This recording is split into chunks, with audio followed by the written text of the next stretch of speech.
Hello, this is Robert Lee, and this is a short video on the use of androgen deprivation combined with radiotherapy in men with intermediate risk prostate cancer.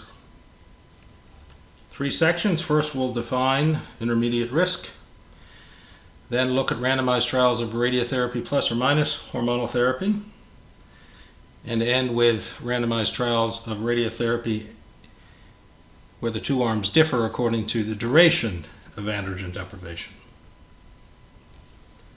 This is a paper from Memorial Sloan Kettering a few years ago. It's retrospective, single institution, looking at cumulative incidence of prostate cancer metastasis. The authors divided intermediate risk into 2 groups.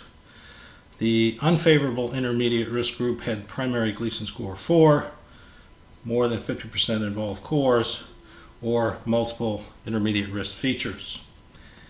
They found that the cumulative incidence of prostate cancer metastasis was different and that favorable intermediate risk patients did very well, similar to low risk patients.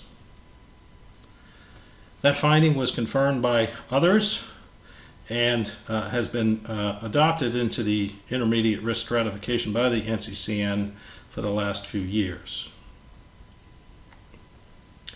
The first trial published that suggested hormonal therapy may change the natural history of prostate cancer in men with intermediate risk disease treated with radiotherapy comes from Anthony D'Amico. This is a very small study, only 200 patients, originally written for a biochemical endpoint.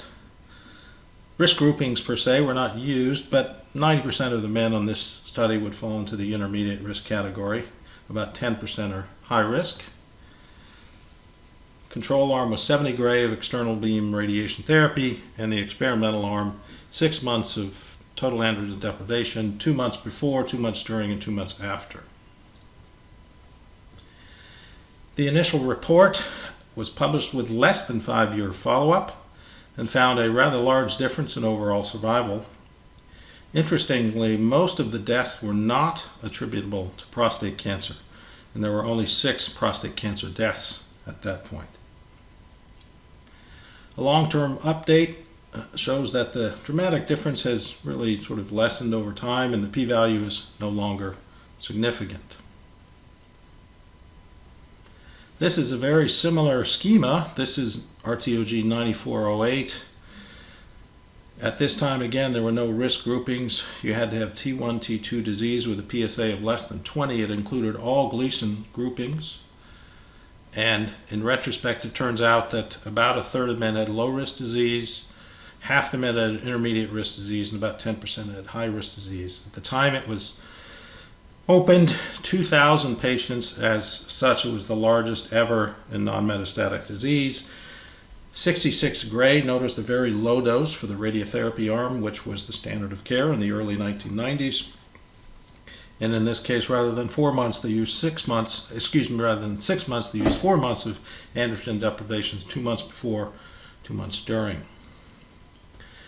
Looking at overall survival, which was the primary endpoint of the study, hormonal therapy added to radiotherapy did increase overall survival. The absolute risk reduction was 5 percentage points. The number needed to treat was 20. The authors did then look at the benefit according to risk group, and they found that short-term hormonal therapy conferred the greatest clinical advantage to the intermediate risk subgroup, improving 10-year overall survival by an absolute number of 7%.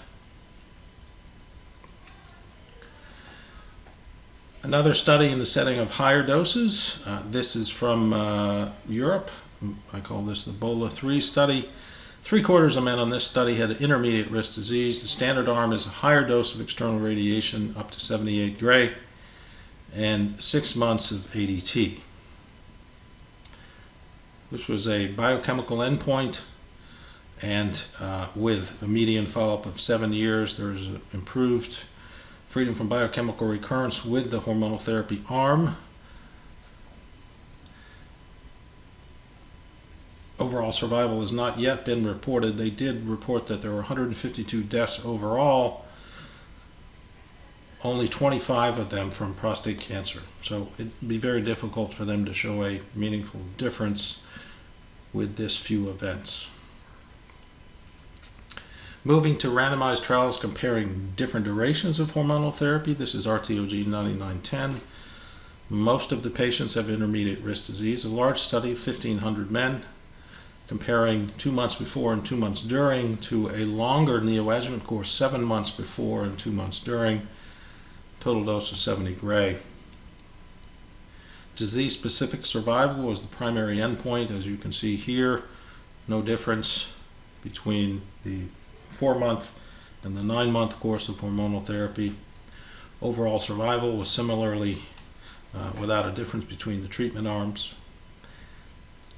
As it stands now, many have yet to be convinced that hormonal therapy adds to intermediate risk disease in the setting of high-dose radiotherapy. Essentially all of the papers thus far have included lower doses, certainly lower than conventional doses. The question hopefully will be answered by RTOG 0815. This is a randomized trial of intermediate risk patients, more than 1,500 men, powered for survival. The standard arm is 79.2 gray with external beam or external beam plus brachytherapy as an implant, LDR or HDR, versus the same radiotherapy regimen with 6 months of ADT. The trial is closed in 2016 with 1,500 patients. Hopefully in the next 2 to 3 years we'll have some results.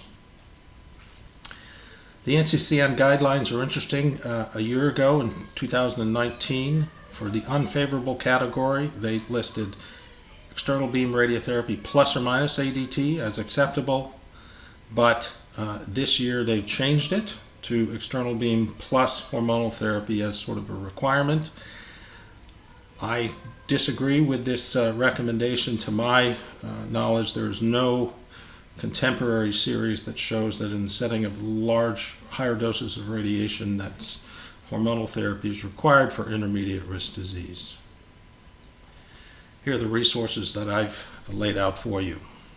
Thank you.